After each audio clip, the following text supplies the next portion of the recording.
day, good morning, good evening, good afternoon, wherever it is you're located.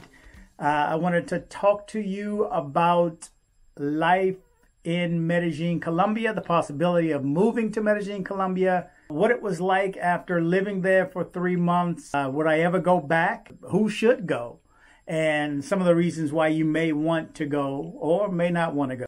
Things that I have learned, first of all, I've learned to learn the language, learned a little bit of salsa, learn what part of town to live in, possibly live in, where to go, where not to go, where to get my money, where to get my food, and so on. So just a few details, and just want to touch on a few things like what life was like there.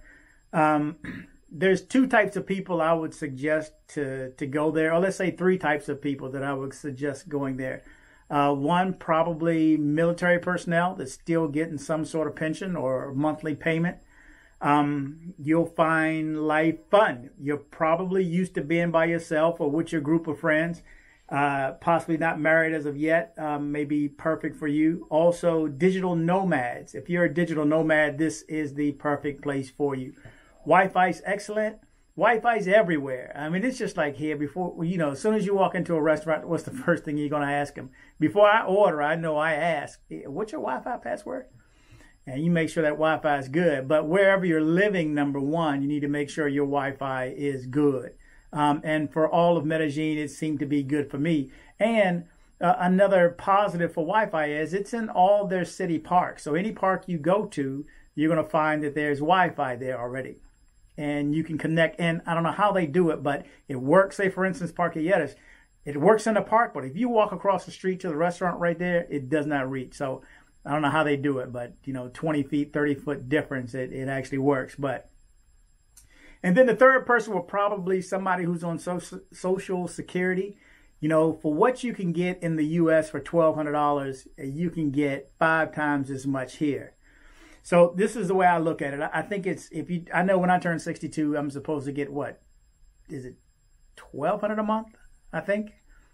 So $1,200 is not going to take you far in the U.S. I don't care what state you are and what the cost of living is. The cost of living is low in Texas. Yeah, but $1,200 is not going to get you far at all. I mean, you're eating dog biscuits and sleeping in somebody's garage probably. But for what you can get in Medellin, it will stretch. Now, the money, let's say the cost of living is so good in Medellin, I would say, number one, again, because of rental or lodging. You know, what you're going to pay for rent or for a lease is going to be considerably less than what you're going to pay in the U.S. So for a really, really nice place, depending upon where you go, you could get a really nice place for just under $500, I'd say. Maybe a 2-bedroom for less than $500. Now, when you get something for that price, it's going to be unfurnished, so you'll have to furnish it over time. For me, on short term, you know, an Airbnb is the way to go. It's just short term, have a guard up front. I mean, it's just too many benefits. It's you know, all the appliances are there. When I say all, that's minus the dryer, the clothes dryer, and also minus the not stove, but the oven. Not a lot of places have oven, but you can get a toaster oven that will suffice. You know, and if you watch my videos in the past, that 1 or 2 meals I cooked in there, and when I cooked that corn, that was it. That was a wrap. I was done. So from then on out, it was Rappi. So, load Rappi up when you get there too, because you will need it at some point. And Rappi is just an app that will bring you food, liquor, medications, even money, you know, once you give them your account. You just can't beat it. Almost like Uber Eats here. So for $1,200 a month, I mean, you won't be living fancy, but you know, you can get by, whereas you can barely, I don't even know if you can get by on $1,200 a month here in the U.S. And if you do, you're sharing with somebody. You solely can't do it on your own. But there you could. Let's say you get a place for $300 a month. Once you put your stove or oven or dryer or whatever extra, and a lot don't come with, I'm told, don't come with refrigerator either. So once you put all that stuff in there, you know, then you're set for a while. You know, you have to go through your paperwork. I'm not going to get into the paperwork, but what it takes to be legal. But let's say you're just visiting for 90 days, and then you extend for another 90 days. and I would say before you think about going anywhere, whether it's Medellin or anywhere else, that you go down, you rent the place, and you actually check it out yourself and see, is this a place I could live at? You know, but for $1,200 a month, I mean, you could buy your groceries, go to certain grocery stores. Don't go to Jumbo Correras or whatever that's called. Corullo. Those are the pricey ones. Go to the local places nearby in your neighborhood. Neighborhoods I would recommend, I would say, of course, and if you've watched my videos in the past too, again, number one, I'd probably say Laureles. Number two would probably be Belen. 3 would be Poblado. That's just if you want to ball out, or you have more than $1,200, because $1,200 not going to get you far in Poblado. And then Invigado probably, which is just south of Poblado. So Laureles number one, and you can find a place if you have to be there. You have to have boots on the ground. You have to look at the signs on the windows. You have to stop by and talk to the people and make sure you don't need a fiador. A fiador is a local that's going to co-sign for you pretty much, and be liable if you skip out on it. Or some want you to pay 3 months, 6 months, or even a year ahead of time. So, put that in your notes as well. But for $1,200, you can find a decent place there. Definitely in Belen. And be aware of the estradas also, which go from 1 to 6. It's just a way of economically categorizing certain neighborhoods, where the higher the strata, the more you're going to pay for it. The more you're going to pay for water and your utilities and your rent. And I think Poblado is a 6, I'm sure. Laureles is probably a 4 or 5.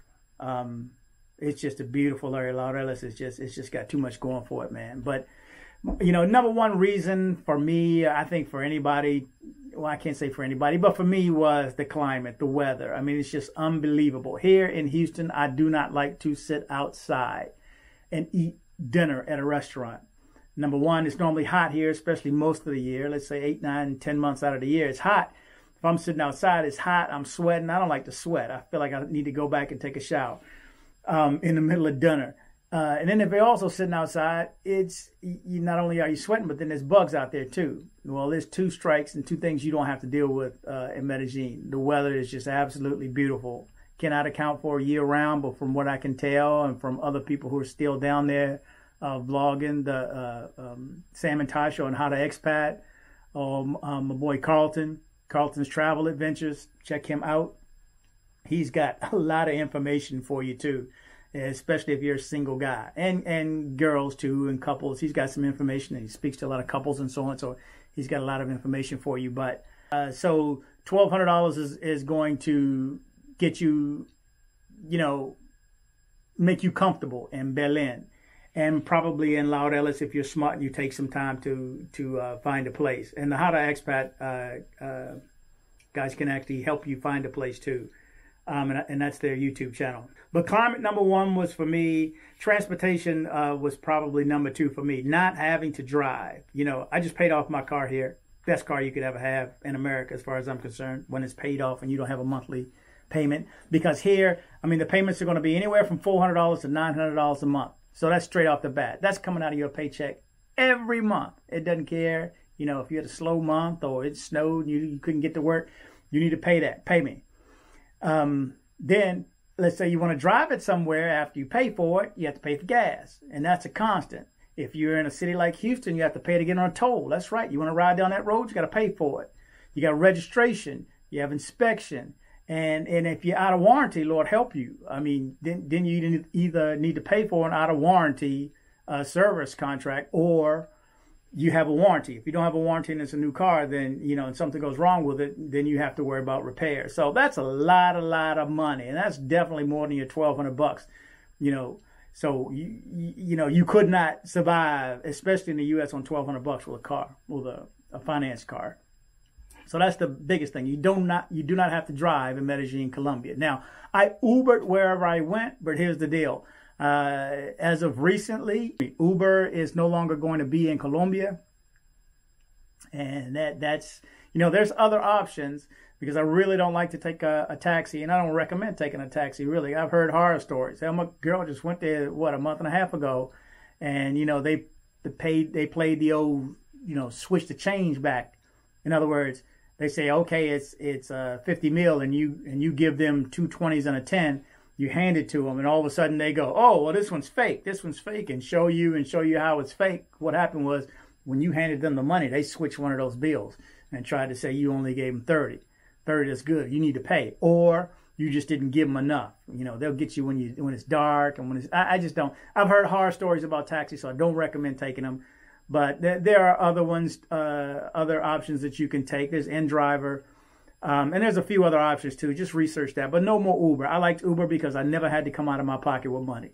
They picked me up. They know who I am. You have to sit in the front seat, you know, because it was illegal.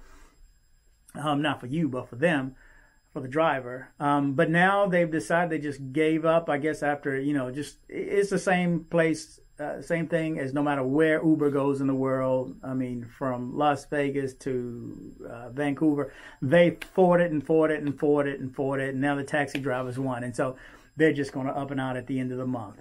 So no more Uber in Colombia. So driving is still one thing you don't have to deal with when you're down there, though. Another positive, of course, is going to be medical, especially if you get older. Let's say you get Sura, some sort of insurance program down there, and you're paying, you know, $100 a month.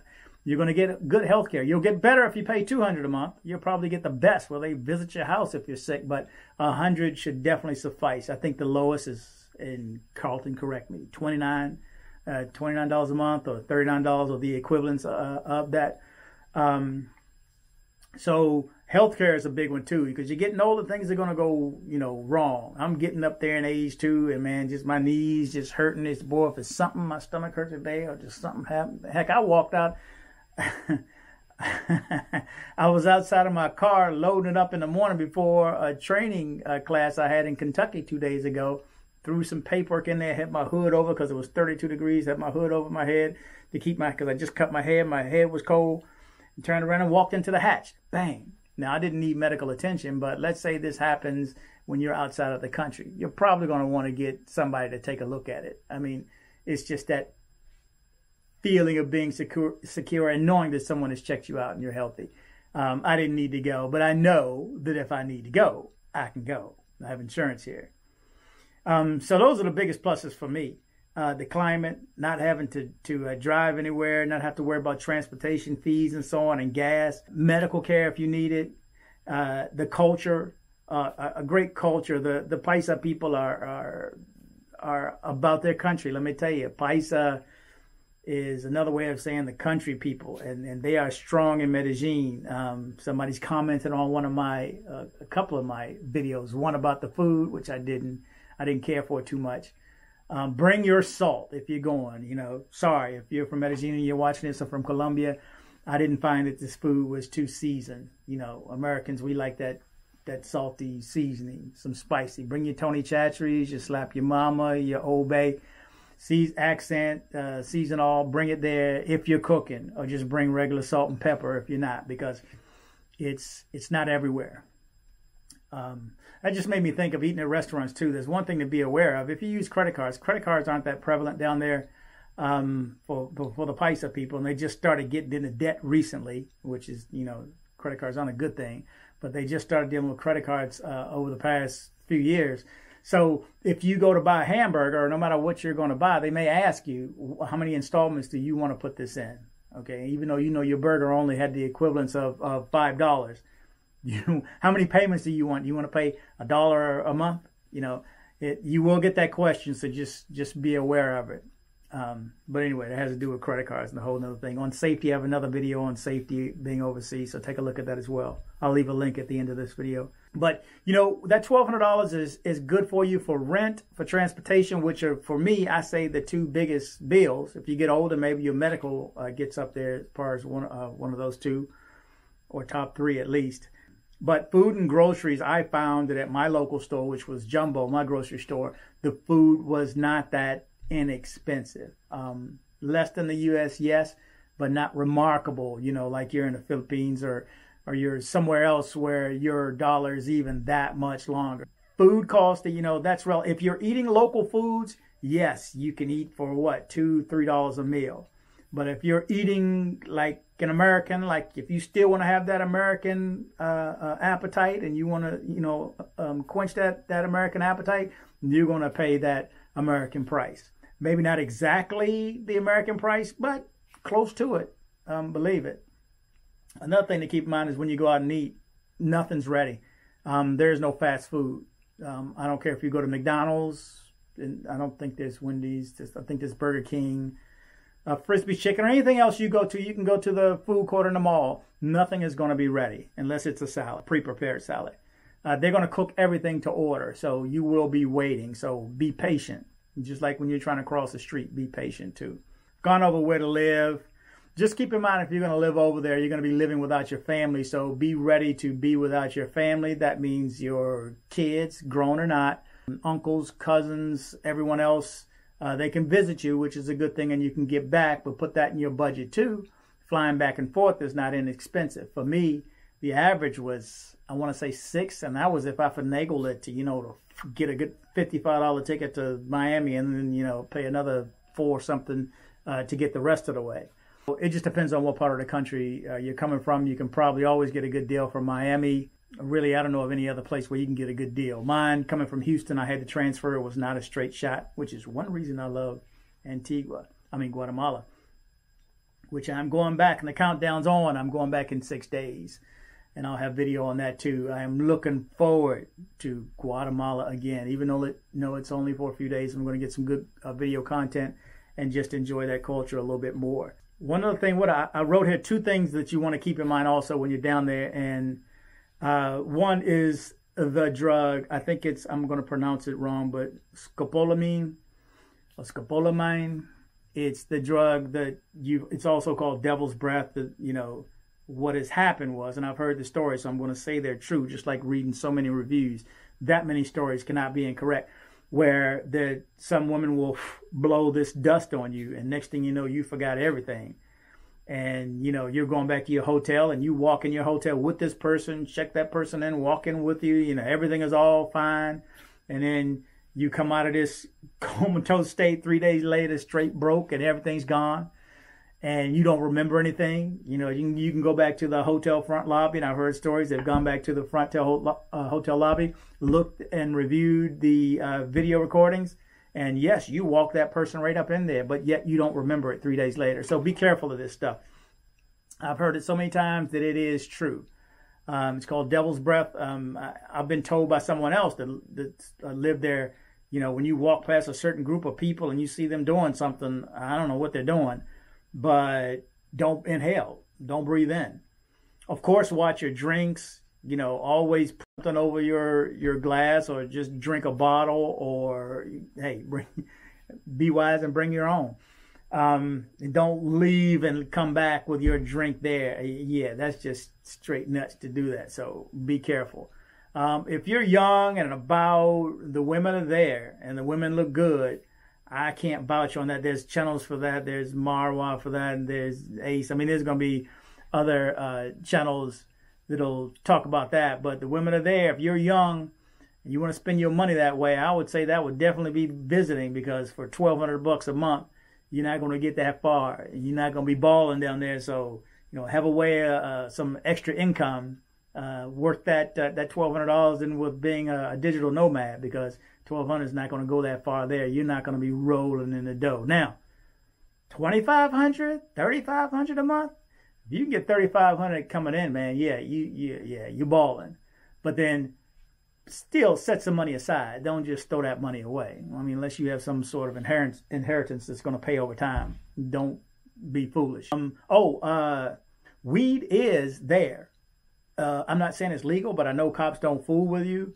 If you're in the park, because almost every park you go to, you will smell it. So just ask somebody. It is there. If you smoke, it's there. And nobody really hassles you for it. It's in all the parks. So it is there, and you will smell it. I've done a lot of videos, and a couple videos, you'll see me walk up and go, oh yeah, you can smell it. You know what kind of park this is. It's almost every park. So, and the cops are everywhere. So, the cops are on the streets. They're not like in the U.S. where, you get nervous when they drive behind you.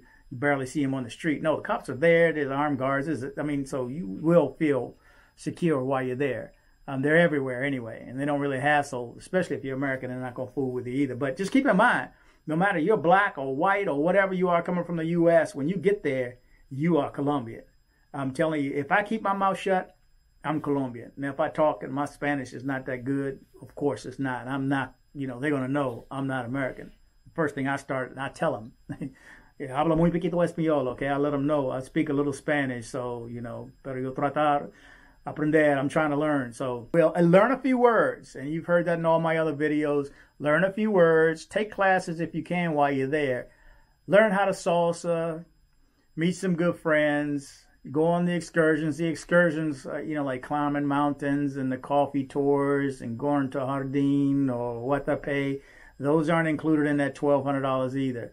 That $1,200, when I say you can live on $1,200, and that's for rent, that's for transportation, and that's for food. A little bit of entertainment, very little, but I mean, it can be done. It can be done. So anyway, I just want to drop a few words about living in Medellin after 3 months.